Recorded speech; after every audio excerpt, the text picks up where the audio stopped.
Master minds commerce చదవాలనుకునే 10th inter విద్యార్థుల తొలి ఎంపిక.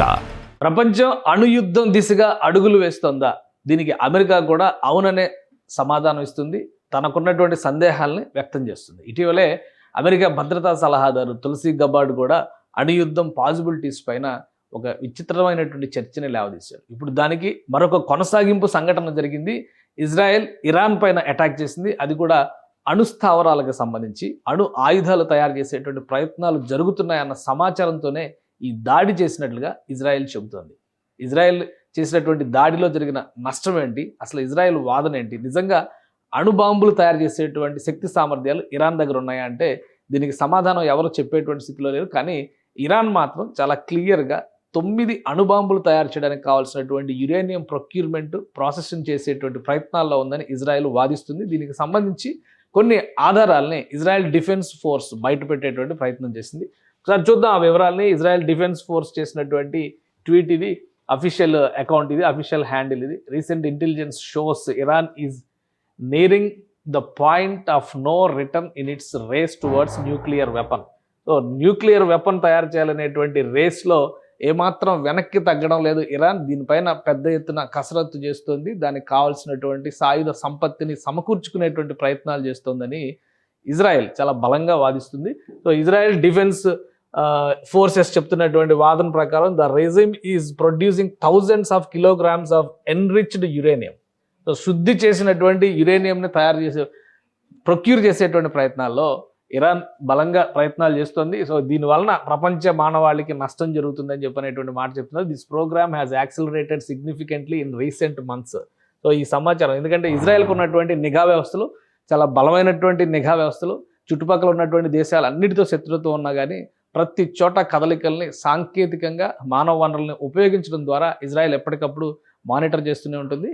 ఈ క్రమంలోనే ఇరాన్ చేస్తున్నటువంటి అణు కార్యక్రమం పైన పక్కా సమాచారం ఉందని వాదిస్తుంది. దీనికి సంబంధించినటువంటి ఒక వీడియోని కూడా రిలీజ్ చేసింది. The Iranian regime has been working for decades to obtain nuclear weapon. ఇది చాలా సందర్భాల్లో ఈ చర్చ జరిగింది, ప్రపంచవ్యాప్తంగా కూడా కనిపించింది. కానీ ప్రూవ్ చేసినటువంటి సంకేతాలు చాలా తక్కువగా ఉన్నాయి. ఇప్పుడు ఇజ్రాయెల్ చెబుతున్నటువంటి వాదన, తను చూపిస్తున్నటువంటి వీడియోస్ ఒకసారి మనం చూస్తే కనుక అర్థమవుతుంది. ఈ Israel has no other choice అని చెప్పని, మరొక మార్గం లేదు, గత్యంతరం లేకనే బాంబుల వర్షం కురిపించాల్సి వచ్చిందని చెప్పని చాలా స్పష్టంగా పేర్కొంది. 9 అణుబాంబులు తయారు చేయడానికి కావాల్సినటువంటి యురేనియంని ఇరాన్ ప్రొక్యూర్ చేసింది. వాటిని శుద్ధి చేయడం ద్వారా బాంబులు తయారు చేయడానికి ప్రణాళికని రెడీ చేసుకుంటుంది. సో ఈ విషయం, ఈ సమాచారం తెలిసిన వెంటనే అటాక్ చేసేటువంటి ప్లాన్. ఇక్కడ మనం ఒకసారి ఈ టెక్స్ట్ గమనించి చూస్తే కనుక క్లియర్గా అర్థమవుతుంది. Within a split second the Iranian regime can decide to obtain a nuclear weapon and they would have enough enriched uranium for 9 nuclear bombs. 9 nuclear bombs తయారు చేయడానికి కావాల్సినటువంటి యురేనియంని రెడీ చేసుకుంది. ఈ క్రమంలోనే పెద్ద ఎత్తున విరుచుకుపడ్డది ఇజ్రాయెల్ సైన్యం, ఇజ్రాయెల్ ఎయిర్ ఫోర్స్. దీనికి అధికారికంగా ఇజ్రాయెల్ ప్రధాని బెంజమిన్ నెతన్యాహు ప్రకటన చేశారు. తీవ్రమైనటువంటి నష్టం ఇరాన్కి జరిగిందని చెప్తున్నారు. ఇరాన్లో ఉన్నటువంటి కీలకమైన నేతలు ప్రాణాలు కోల్పోయారు.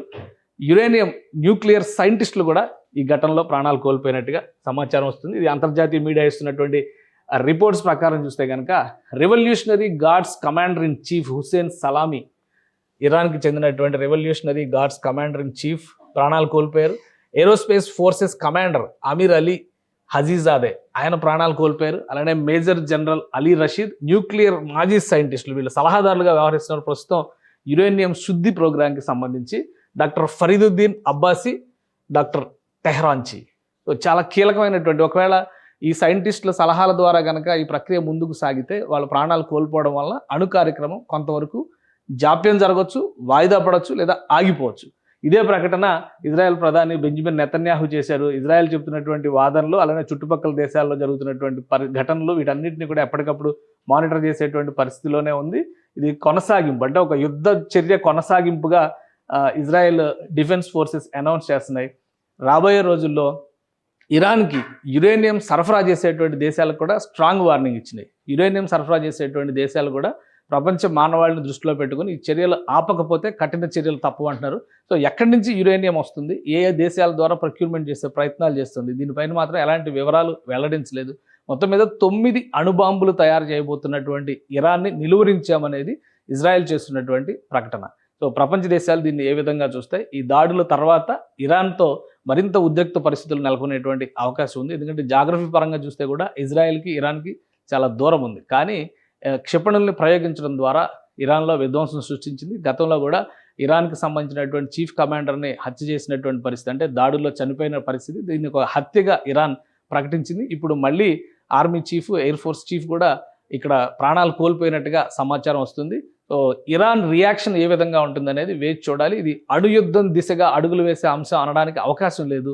ఇంకా ఇరాన్ బాంబు సిద్ధం కాలేదు, వాళ్ళు ప్రాసెస్ చేసేటువంటి పనిలో మాత్రమే ఉన్నారు. అణు స్పర్ధల్ని తగ్గించేటువంటి వ్యూహంలో భాగంగానే ఇజ్రాయెల్ దాడులు చేసినట్టుగా ప్రకటించుకుంది. సో వేచి చూడాలి. ప్రపంచ దేశాలు ఇప్పటికే భారత్ పాకిస్తాన్ మధ్య ఉద్రిక్తతలు, అలానే రష్యా ఉక్రెయిన్ మధ్య జరుగుతున్నటువంటి ఘటనలు, వీటన్నిటి నేపథ్యంలో ప్రపంచం 2 భాగాలుగా చీలిపోయి అణుయుద్ధం దిశగా అడుగులు వేసే ప్రమాదం ఉందని అమెరికా హెచ్చరిస్తోంది.